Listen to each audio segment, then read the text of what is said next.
Assalamualaikum warahmatullahi wabarakatuh. Kami dari kelompok 3 yang beranggotakan saya Lutfi Stiani Mahmudah, rekan saya Listiana Rahma Oktaviani dan Lia Agustiara. Kami akan mempresentasikan materi tentang sumber dan metode hukum Islam. Yang pertama, saya akan menjelaskan pengertian sumber hukum Islam. Menurut Abdul Wahab Khalaf, adilah syariah atau sumber hukum Islam bersinonim dengan istilah adilah al-ahkam, usul al-ahkam, al-masadir al-tashri'iyah li al-ahkam. Dan yang dimaksud dengan masadir al-ahkam adalah dalil-dalil hukum syara yang diambil atau diistinbatkan daripadanya untuk menemukan hukum. Sumber adalah asal sesuatu. Sumber hukum adalah asal atau tempat pengambilan hukum Islam. Sumber hukum Islam disebut juga dengan istilah dasar hukum Islam, pokok hukum Islam, atau dalil hukum Islam. Selanjutnya adalah pengertian metode hukum Islam. Metode penetapan hukum Islam dapat diartikan sebagai cara-cara untuk menetapkan, meneliti, dan memahami aturan-aturan yang bersumber dari nas-nas hukum untuk diaplikasikan ke dalam kehidupan manusia, baik individu maupun masyarakat. Selanjutnya adalah perbedaan sumber dan metode hukum Islam. Sumber hukum Islam adalah asal tempat pengambilan hukum, sedangkan metode penetapan hukum Islam adalah cara-cara yang ditempuh seorang mujtahid dalam mengeluarkan hukum dari dalilnya. Sekian pembahasan dari saya, akan dilanjutkan oleh rekan saya Lia Agustiara. Nama saya Lia Agustiara. Di sini saya akan menyampaikan sumber hukum Islam. Sumber hukum Islam yang pertama adalah Al-Quran. Al-Quran merupakan kalamullah yang diturunkan kepada Nabi Muhammad, bertuliskan mushaf, berbahasa Arab, dan sampai kepada kita dengan jalan mutawatir. Hukum yang terkandung dalam Al-Quran ada 3. Yang pertama berhubungan dengan keimanan, seperti iman kepada Allah, iman kepada malaikat Allah, iman kepada kitab Allah, iman kepada rasul-rasulnya, dan iman kepada hari kiamat. Yang terakhir, iman kepada qada dan qadar. Hukum yang terkandung yang kedua adalah berhubungan dengan akidah. Yang ketiga, berhubungan dengan ibadah atau perbuatan manusia. Sumber hukum yang kedua adalah hadis. Hadis merupakan semua sumber yang bersumber dari Nabi. Semua yang bersumber dari Nabi, selain dari Al-Quran, baik itu perkataan, perbuatan, ataupun persetujuan. Ditinjau dari segi bentuknya, hadis terbagi menjadi 5. Yang pertama hadis fi'li, yang kedua hadis qauli, yang ketiga hadis takriri, yang keempat hadis hami, yang kelima hadis ahwali. Ditinjau dari segi kuantitas perawi, hadis terbagi menjadi 3. Yang pertama hadis mutawatir, yang kedua hadis masyhur, yang ketiga hadis ahad. Ditinjau dari segi kualitasnya, hadis terbagi menjadi 4. Yang pertama hadis hasan, yang kedua hadis sahih, yang ketiga hadis dhaif, dan yang keempat hadis maudhu. Kemudian ditinjau dari segi diterima atau tidaknya sebuah hadis. Hadis terbagi menjadi 2. Yang pertama hadis makbul, dan yang kedua hadis mardud. Ditinjau dari segi yang berkata, hadis terbagi menjadi 3. Yang pertama hadis marfu', yang kedua hadis mauquf, yang ketiga hadis maqtu'. Sumber hukum Islam yang ketiga yaitu ijtihad atau ra'yu. Ijtihad atau ra'yu adalah usaha yang sungguh-sungguh untuk memecahkan suatu masalah atau persoalan. Macam-macam ijtihad ditinjau dari segi pelakunya ada 2. Yang pertama ijtihad individual atau ijtihad fardhi, yang kedua ijtihad kolektif atau ijtihad jama'i.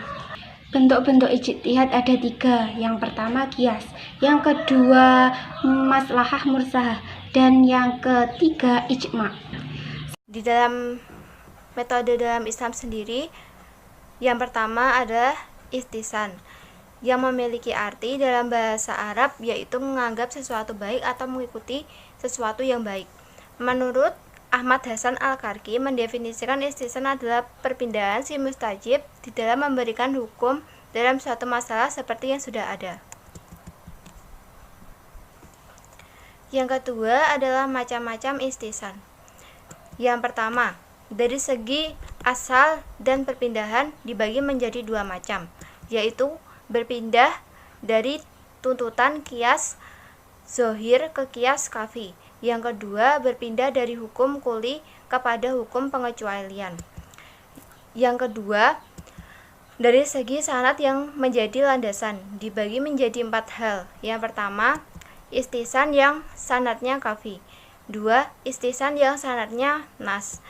Yang ketiga, istisan yang sanadnya urf. Yang keempat, istisan yang sanadnya darurat.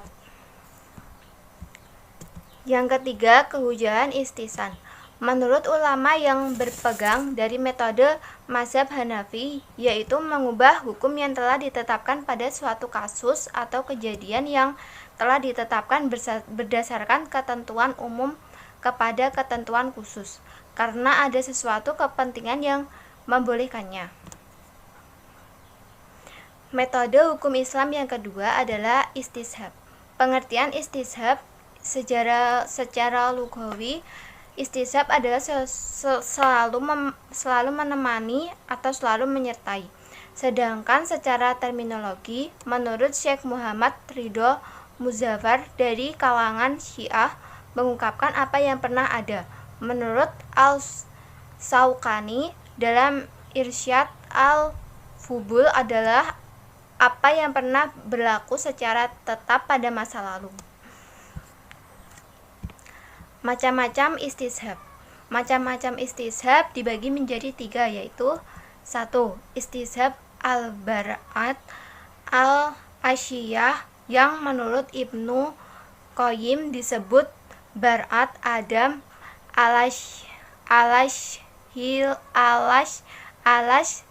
hilyah, seperti dilepasnya tanggung jawab dari segala taklif sampai ada bukti yang ditetapkan. Yang kedua adalah istishab yang ditunjukkan oleh syara atau akal. Contoh, seseorang harus bertanggung jawab terhadap utang sampai ada bukti bahwa dia telah melunasinya.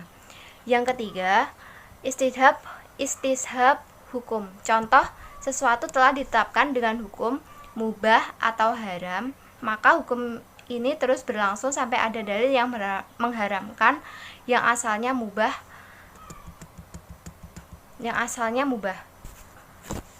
Yang ketiga, kehujahan istishab. Istishab memiliki landasan yang kuat, baik dari segi syara maupun logika. Landasan dari segi syara ialah berbagai hasil penelitian hukum menunjukkan bahwa suatu hukum syara senantiasa tetap berlaku. Metode hukum Islam yang ketiga adalah urf. Pengertian urf sendiri secara etimologi memiliki arti yaitu sesuatu yang dipandang baik dan diterima oleh akal sehat. Urf atau tradisi adalah bentuk-bentuk muamalah atau berhubungan kepentingan yang telah menjadi adat kebiasaan dan telah berlangsung konsisten di tengah masyarakat. Macam-macam urf. Para ulama membagi urf menjadi 3 macam, yaitu urf sahih,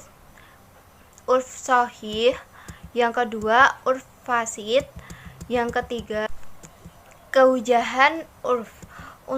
Kehujahan urf sendiri untuk memelihara kemaslahatan umat serta menunjang pembentukan hukum dan penafsiran bentuk nas. Yang keempat adalah Sats al-Zariyah. Pengertian Sats al-Zariyah.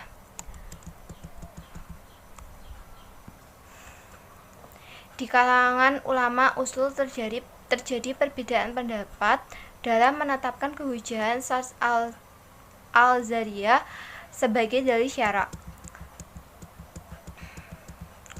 Ulama Makkiyah dan Hanabilah dapat menerima kehujahan sebagai salah satu dalil syara. Yang terakhir adalah syar'u man qablana.